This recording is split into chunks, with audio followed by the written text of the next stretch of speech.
On jure solennellement que nos intentions sont magiques. Bienvenue sur le podcast des Bizarre Sisters. Nous sommes Alice et Lucie, deux sœurs serres d'aigle. De multiples lectures, visionnages et discussions potteriennes transforment notre vie depuis plus de 20 ans. Nous vous embarquons aujourd'hui dans nos discussions et analyses de la saga, en espérant qu'elle vous aide à vivre des expériences de vie magiques. Alors sortez vos oreilles à rallonge, et c'est parti pour ce nouvel épisode. Sonorus. Bonjour à tous, bienvenue dans cet épisode de podcast, les Bizarre Sisters, notre nouveau podcast. On s'appelle Alice et Lucie et on est super contente de partager ce nouveau projet avec vous. Donc cet épisode, c'est vraiment un épisode d'intro pour vous expliquer un peu nos intentions avec ce podcast. Et puis aussi vous partager qui on est, notre histoire un peu de potterienne et ce que vous allez trouver dans cet épisode. Ça fait longtemps qu'on a cette idée de podcast un peu dans la tête, toutes les deux. Moi, c'est pas mon premier podcast, j'ai un autre podcast pro. Lucie, c'est ton premier podcast. Tout à fait. Et en fait, on a toujours été passionnés par Harry Potter, on va vous en parler juste après. Mais c'est vrai que moi, mon intention avec ce podcast, c'est vraiment de vous partager la magie que Harry Potter nous apporte chaque jour dans notre vie. Je pense qu'on n'a pas une seule discussion où on ne mentionne pas Harry Potter, Lucie. Tout à fait. Que ce soit ensemble ou avec des amis ou même des gens qu'on rencontre, on va forcément parler d'Harry Potter. Et puis je pense qu'on a un peu contagionné, je suis pas sûre que ça se dise, mais on va le dire quand même, on a un peu contagionné notre famille quand même, au point que des fois je pense qu'ils n'arrivent pas trop à nous suivre. Ouais. Voilà, en tout cas pour moi Harry Potter c'est vraiment une part, toutes les deux c'est une part entière de notre vie, hein. Et ça nous apporte aussi beaucoup de légèreté dans notre manière de voir les choses, dans notre manière de comprendre le monde. Et je pense que ça nous aide à nous transformer. Pour moi, j'ai une conviction, c'est que vraiment Harry Potter aide les personnes qui le lisent à devenir meilleures à travers tout ce qui est proposé, à travers toutes les notions finalement de développement personnel qui sont apportées, ou les notions de compréhension de soi, les notions presque philosophiques parfois même. Et oui, Harry Potter, c'est vraiment... ça illumine notre vie en fait chaque jour. Moi, mes intentions avec les Bizarre Sisters, c'est de partager à tous ceux qui souhaitent nous écouter, à vous, nos discussions, nos analyses potteriennes, et vraiment avec le but de partager notre amour inconditionnel pour l'univers d'Harry Potter et pour le monde de la magie. Exactement, je suis entièrement d'accord avec toi Lucie, c'est de partager tout ça avec vous et puis de vous proposer vraiment des clés potteriennes finalement pour vous aider à enchanter votre vie au quotidien de la même manière que ça enchante la nôtre. Tout à fait. Maintenant, Alice, est-ce que tu veux te présenter rapidement et nous expliquer ton histoire avec Harry Potter? Comment est-ce que tu as découvert et comment est-ce que tu en es arrivée là aujourd'hui? Avec plaisir. Je suis une serre d'aigle, tout comme toi. Alors moi j'ai découvert Harry Potter par les livres. Alors mon premier souvenir avec Harry Potter, c'est que je devais être en CE2, je pense, quelque chose comme ça. Et il y avait des personnes qui avaient... je me souviens d'un petit garçon dans ma classe qui avait un cartable Harry Potter. Alors à l'époque les films n'étaient pas sortis, donc c'était les dessins, c'était pas encore les têtes des acteurs des films, mais c'était vraiment des dessins de l'époque avant film.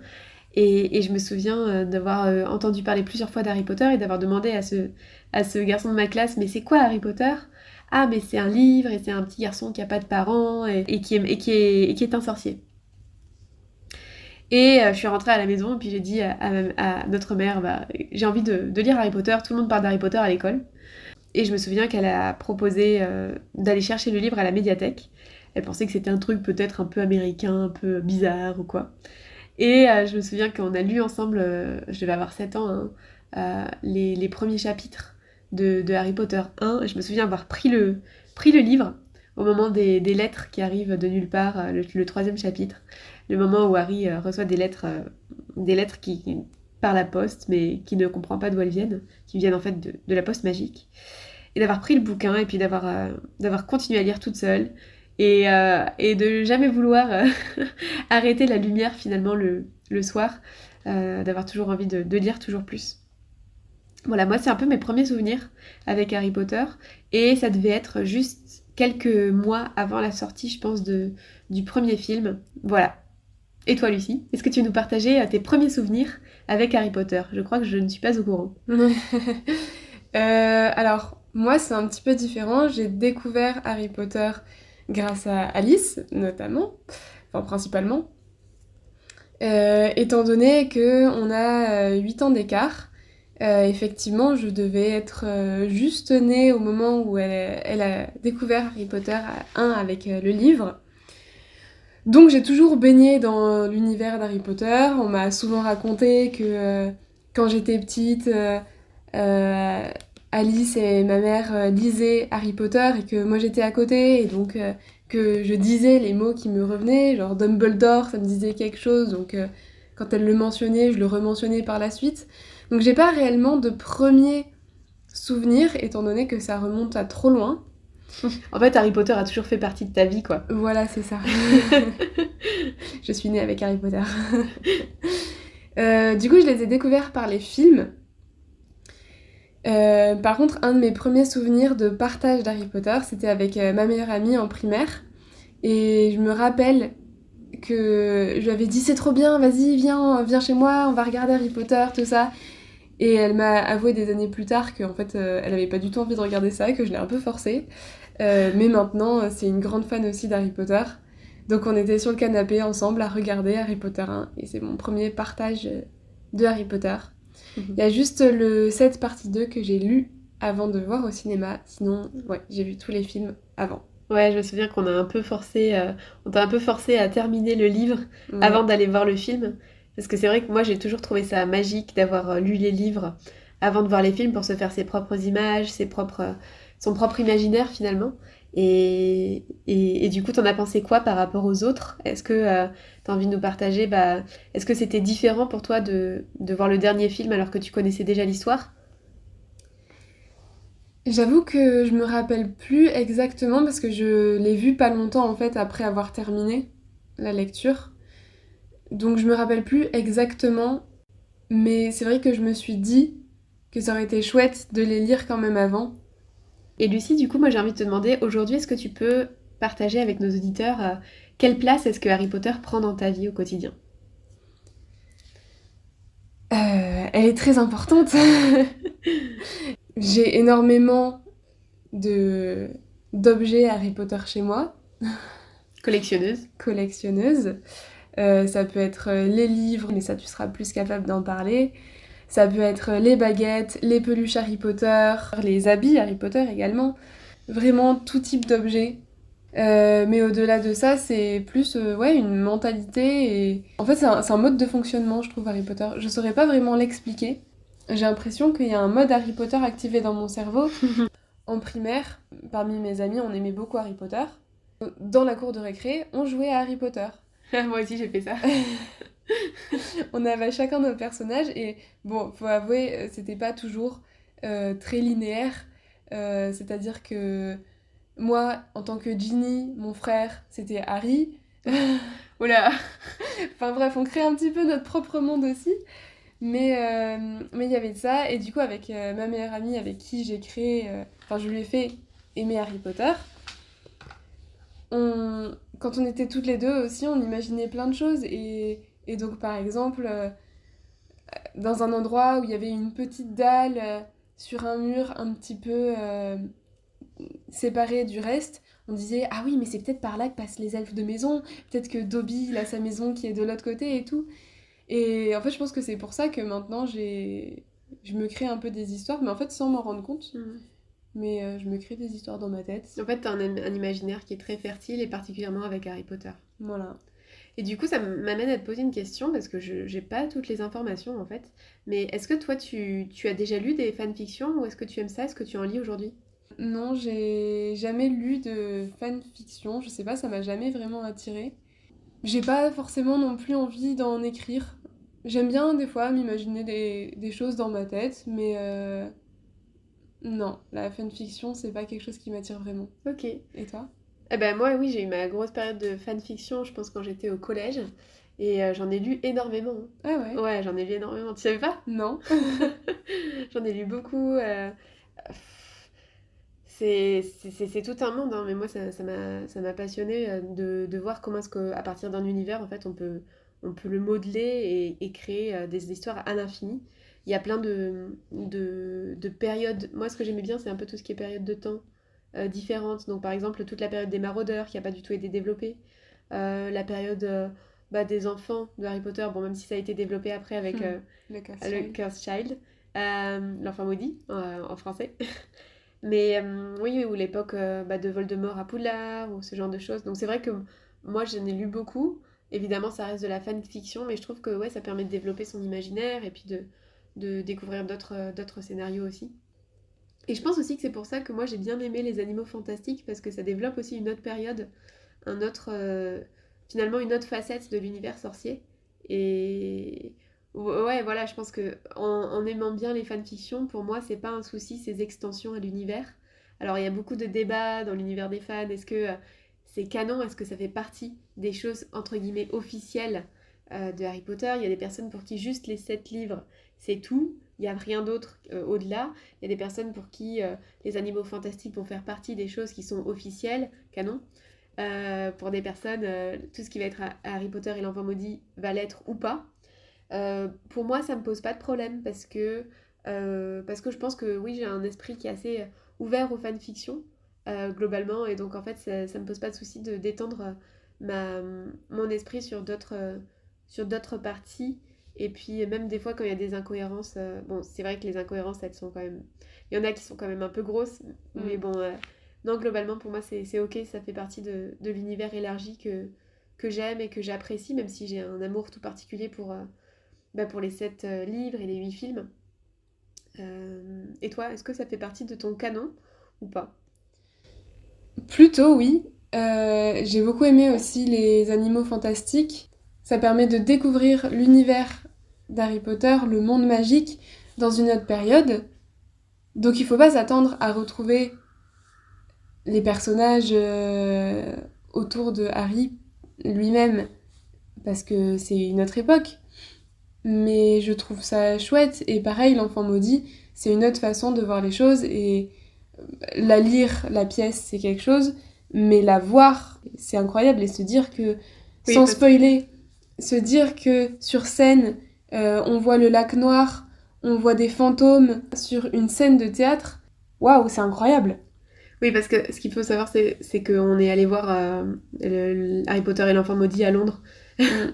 ensemble. Donc, du coup, c'est vrai que la différence entre le livre, qui est finalement un scénario de pièce de théâtre, et puis voir la pièce où il y a vraiment des effets magiques, il y a vraiment une grosse différence. Donc, je pense que ouais, le fait de la voir, ça nous a fait quelque chose, et ça nous a transformé aussi notre vision du monde de Harry Potter. Par contre, au niveau du canon, là où j'ai un petit peu plus peur, c'est la série qui va sortir. Parce que je pense que ils peuvent en faire quelque chose de très chouette, comme quelque chose qui n'a absolument rien à voir. Et toi, où est-ce que t'en es du coup avec Harry Potter dans ta vie? Bon, alors c'est un long sujet, on va essayer de faire court. Mais on va dire, enfin tu sais, pour moi, Harry Potter, en fait, ça a été un moteur dans ma vie pour plein de choses. Donc notamment, ça a été un moteur pour apprendre l'anglais, parce que quand j'étais à la fin de la primaire, je me suis rendu compte que si jamais je voulais avoir les histoires avant les autres, il allait falloir que j'apprenne l'anglais pour pouvoir les lire en anglais avant de les lire en français. Et moi, c'est ça qui m'a permis d'apprendre l'anglais plus facilement. Donc moi, concrètement, je collectionne plus les livres qu'autre chose. Je collectionne les Harry Potter 1 en langue étrangère. Donc actuellement, je crois que j'en ai 35. Donc ouais, Harry Potter, bah écoute, aujourd'hui, c'est vrai que moi, il y a plein de choses dans mon quotidien où vraiment Harry Potter fait partie de ma vie. Comme toi, c'est très facile en fait de faire des références. C'est comme si c'était un peu une partie de moi en fait. Donc c'est très facile de faire des références à cet univers. Et c'est ce que je partageais tout à l'heure aussi par rapport à nos intentions du podcast. C'est que finalement, ça m'aide aussi à mieux vivre ma vie. De faire des analogies ou bien de m'inspirer de certains personnages, de m'imprégner de certains personnages. Aussi, je pense que je peux le dire dès maintenant, mais moi j'ai un projet de livre sur l'univers d'Harry Potter, une forme d'analyse en fait un peu de cet univers. Donc je sais pas trop quand est-ce qu'il va sortir, mais c'est vrai que ce podcast est aussi le moyen de se mettre un peu un coup de balai au derrière, on va dire, pour se lancer en fait finalement, et puis commencer à prendre le temps de, de créer en fait ce livre qui me tient à cœur. Moi aussi, j'ai un projet de livre. Je ne souhaite pas partager encore la thématique tant que le livre n'est pas écrit. Mais c'est une thématique qui me tient beaucoup à cœur, donc on verra où en seront nos livres d'ici quelques épisodes. Carrément. Quel est ton livre ou ton film préféré de la saga? Alors, en film, c'est facile, c'est le 3 mon film préféré. Je pense que ça l'a toujours été. J'adore l'univers que Alfonso Cuarón, le réalisateur, a réalisé sur ce film. Et puis, il y a une cohérence graphique avec la suite de l'univers qui est extraordinaire. Les musiques sont juste incroyablissimes. Tout m'a plu, en fait, je crois, dans le 3, mis à part le fait qu'il manque quelques petits éléments pour comprendre le film sans le livre, sur les maraudeurs notamment. Donc pour le film, trop facile. Pour le livre, un peu plus compliqué. Je pense que pendant très longtemps, ça a aussi été le 3, mon livre préféré. Et, euh, et je pense que j'ai toujours un côté un peu doudou avec le Harry Potter 3. Après, le 4, récemment, a regagné aussi pas mal de place dans mon estime. Je pense qu'on relit moins les 4, 5, 6, 7 puisqu'ils sont un peu plus gros. Mais en fait, en relisant le 4, ça m'a permis de me rendre compte à quel point c'est une enquête policière qui est incroyable, qui est hyper bien menée, enfin, qui a du sens, qui est cohérente du début à la fin, avec plein de rebondissements, des twists qu'on n'imaginerait même pas. Donc, euh, donc voilà, je pense que la place se bat entre le 3 et le 4. Et toi? De mon côté, mes films et livres préférés ont beaucoup changé depuis que je suis petite. Au début, j'ai préféré le deuxième film Ok. et le quatrième film, qui maintenant sont parmi les deux films que j'aime le moins. C'est marrant. Toujours pour rester niveau film, maintenant mes préférés depuis plusieurs années, maintenant une dizaine d'années, ce sont tous les films réalisés par David Yates, donc du 5 au 7 partie 2, avec une grosse préférence pour le 5 et le 6. Le 5, peut-être. Et concernant le livre, je dirais que pareil, ça a beaucoup été le 5 et 6. Mais maintenant, pareil, je me suis redécouvert une passion pour le 4 depuis quelques années. En l'ayant relu après le bac, je me suis dit, waouh, mais en fait, il est vraiment incroyable comme livre. Surtout comparé au film qui ne montre pas la même chose. Mais ouais, je dirais le 4 en livre. Ok.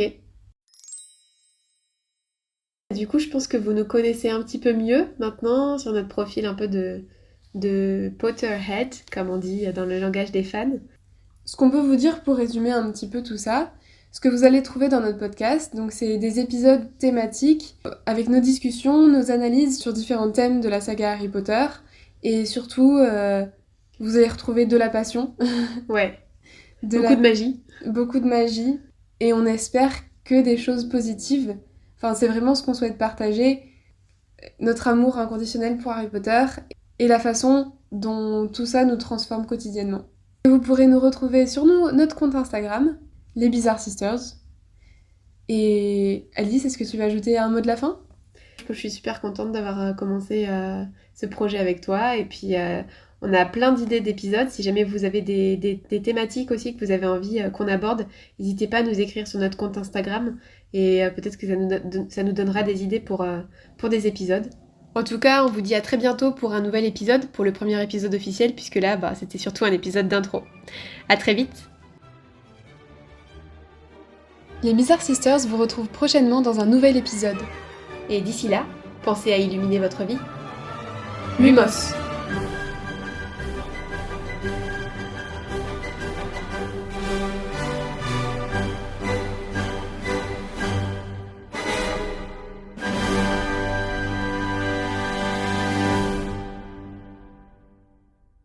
Enchantement accompli.